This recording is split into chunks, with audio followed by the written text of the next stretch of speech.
Sebelumnya, Assalamualaikum warahmatullahi wabarakatuh.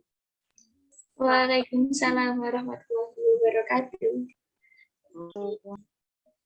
Selamat sore dan selamat datang kepada teman-teman dalam fokus group discussion kita pada sesi kali ini. Oke, pada sesi kali ini saya akan membersamai teman-teman sebagai narasumber dan juga moderator dalam FGD kita kali ini. Baik, di sini saya akan membacakan susunan acara pada sore hari ini. Acara yang pertama yaitu pembukaan, acara yang kedua yaitu inti materi, acara yang ketiga yaitu sesi tanya jawab, dan acara yang keempat yaitu penutup. Nah, marilah kita buka acara pada sore hari ini dengan membaca basmalah bersama-sama. Bismillahirrahmanirrahim. Baik, sebelumnya acara yang selanjutnya nih, aku mau nanya sih sama teman-teman, gimana nih kabar dari teman-teman? Sehat-sehat kan? Sehat. Alhamdulillah sehat. Oke, selanjutnya izinkan saya untuk share screen ya teman-teman.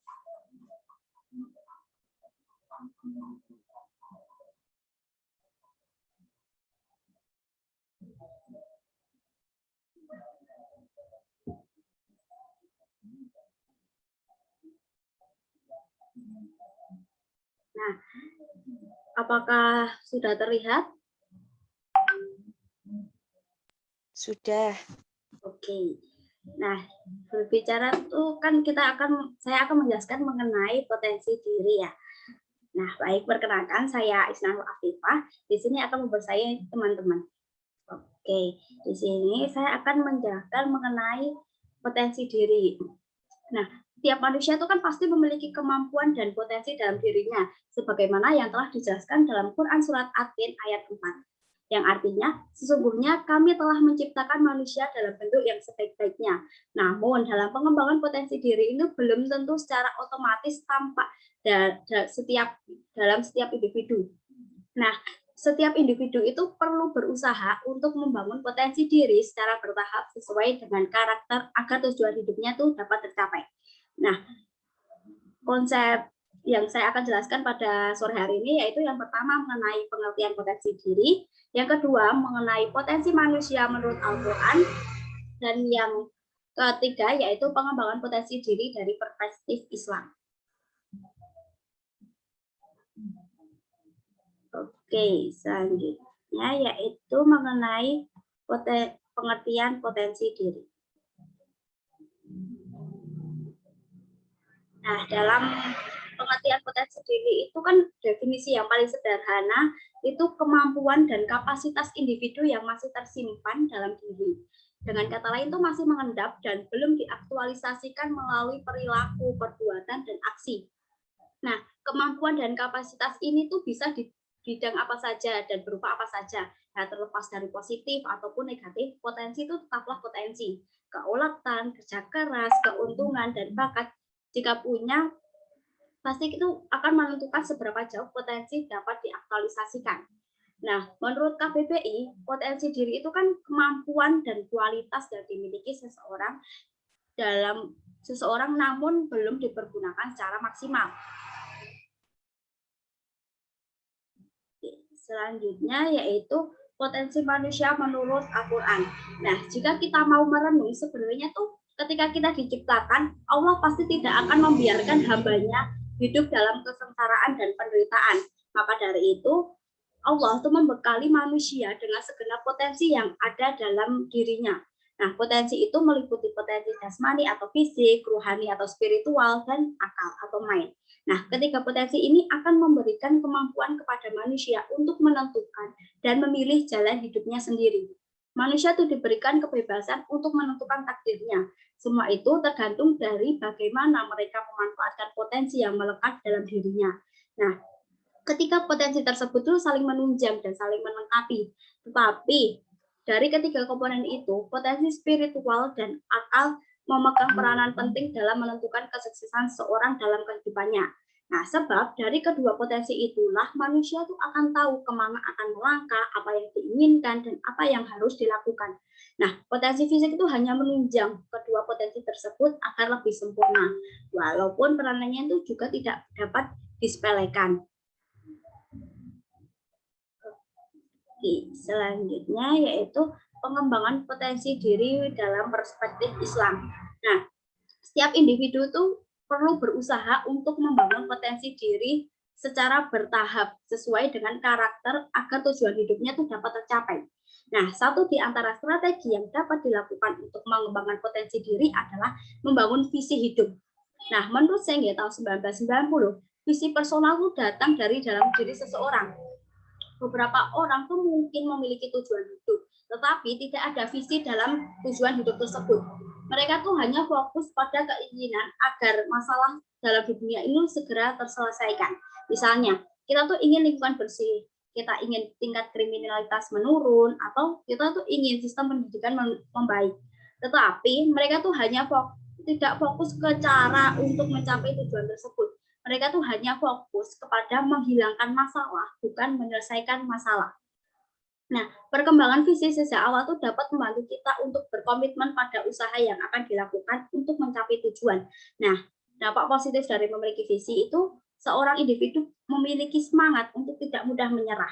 Mereka juga menjadi individu yang lebih berkomitmen, berinisiatif, cepat belajar, bertanggung jawab, dan memandang kegagalan sebagai kesempatan untuk belajar.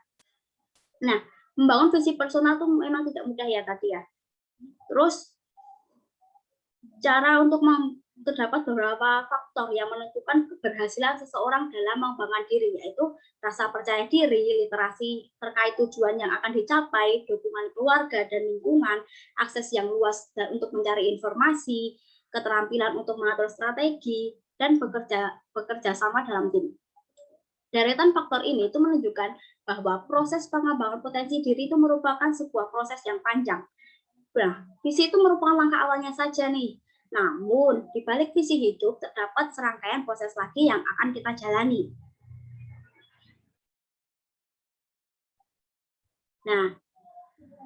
Nah, agar dapat memaksimalkan visi diri, kita tuh perlu melakukan langkah-langkah sebagai berikut.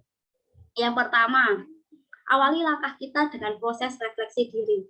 Nah, refleksi diri itu penting ya teman-teman, karena kita tuh dapat merenungi makna dan tujuan hidup kita tuh sebagai manusia tuh mau apa. Terus yang kedua, kenali kekuatan dan kelemahan diri. Nah, dengan mengenali kekuatan dan kelemahan diri itu, kita tuh akan mudah menyusun strategi untuk mencapai tujuan sesuai dengan karakter diri kita. Yang ketiga, yaitu bangun prinsip diri agar kita tidak mudah goyah dengan bermacam-macam faktor internal maupun faktor eksternal yang mungkin menghambat langkah kita. Nah, yang keempat, fokus pada pengembangan diri yang sudah kita susun untuk masa depan. Nah, caranya itu ya, memaafkan lah. Nah, memaafkan segala masa lalu yang mungkin pernah menjadi penghalang kemurnian hati. Nah, yang terakhir itu menyelesaikan masalah dengan kepala dingin dan rasional. Nah, pasti kan kita tuh menyelesaikan masalah itu harus dengan kepala dingin ya, kita tuh harus tenang dalam mengambil keputusan. Kalau sedang marah tuh kan kadang kata-katanya tuh juga nggak terkontrol gitulah. Nah, langkah-langkah dasar tersebut itu merupakan ikhtiar awal yang dapat menjadi fondasi untuk mendampingi visi dasar hidup kita. Nah, setelah hati merasa mantap untuk melangkah, kita akan menyusun beberapa strategi praktis dalam kehidupan sehari-hari. Misalnya, yang pertama, dengan manajemen waktu, yang kedua, dengan banyak belajar hal baru, yang ketiga, temukan teman sejak belajar yang positif, yang keempat, melakukan monitoring diri secara berkala. Nah, Islam itu sangat mendukung pengembangan potensi.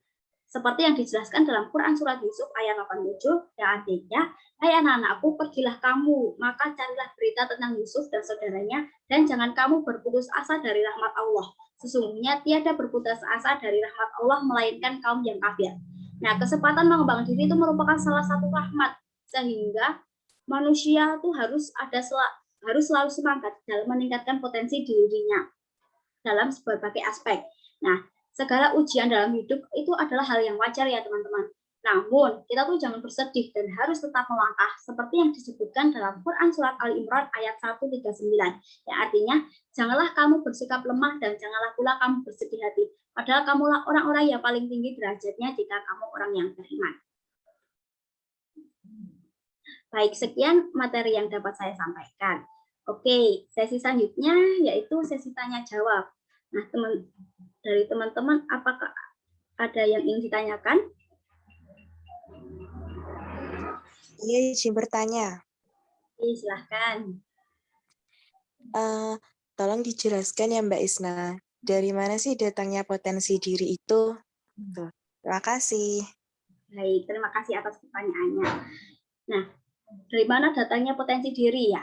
Nah, jawaban umumnya itu sering diberikan adalah dari bakat dan kerja keras. Sebagian orang tuh berhasil mengembangkan potensinya dengan belajar dan kerja keras. Sebagian yang lain tuh memang berbakat dari lahir. Contohnya, berbicara di depan umum atau di depan layar adalah kemampuan yang tidak dimiliki setiap orang. Sebagian orang tuh memiliki potensi itu. Nah, tapi sebagian lain tuh tidak. Nah, mereka tuh hanya mengasah kemampuan public speaking-nya agar mampu mengaktualisasikan potensi berbicara di depan umum.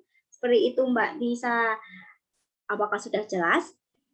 Jelas banget Mbak, terima kasih. Baik. Apakah ada yang ingin ditanyakan lagi, teman-teman?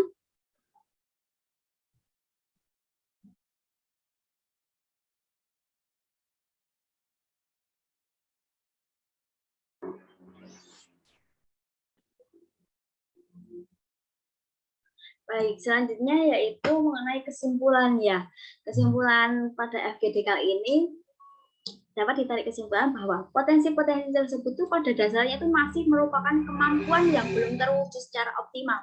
Oleh karena itu, dibutuhkan hal-hal lain agar potensi tersebut dapat didaya gunakan. Tentu saja manusia tuh mesti memiliki ambisi ya. Nah, ambisi inilah yang mendorong orang untuk berusaha meraih keinginannya. Nah, tanpa ambisi, orang hanya akan merasa puas dengan kondisinya yang dimiliki sekarang. Nah, tidak ada keinginan untuk mengubahnya menjadi lebih baik. Walaupun demikian, kita tuh harus mampu untuk menakar kemampuan diri. Nah, jangan sampai ambisi yang berlebihan yang berada di luar jangkauan dan kewajaran justru membawa kita ke jurang kesombongan dan mendorong pada kegagalan.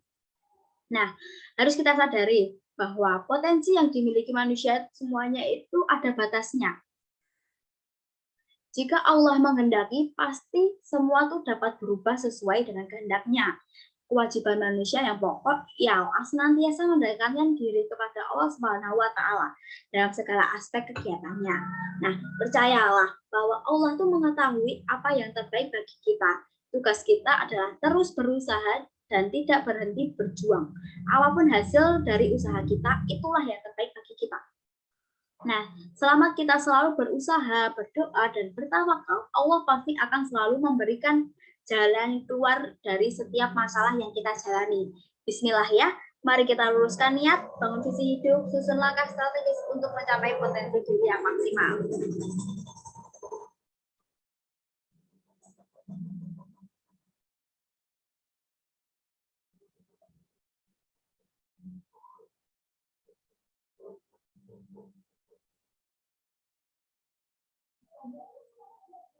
Oke, karena waktu sudah sore ya, ini langsung kita tutup saja acara FGD kita kali ini. Sebelumnya, saya mohon maaf apabila ada kesalahan kata maupun perbuatan yang kurang berkenan di hati teman-teman semuanya. Saya tutup. Wassalamualaikum warahmatullahi wabarakatuh. Waalaikumsalam warahmatullahi wabarakatuh.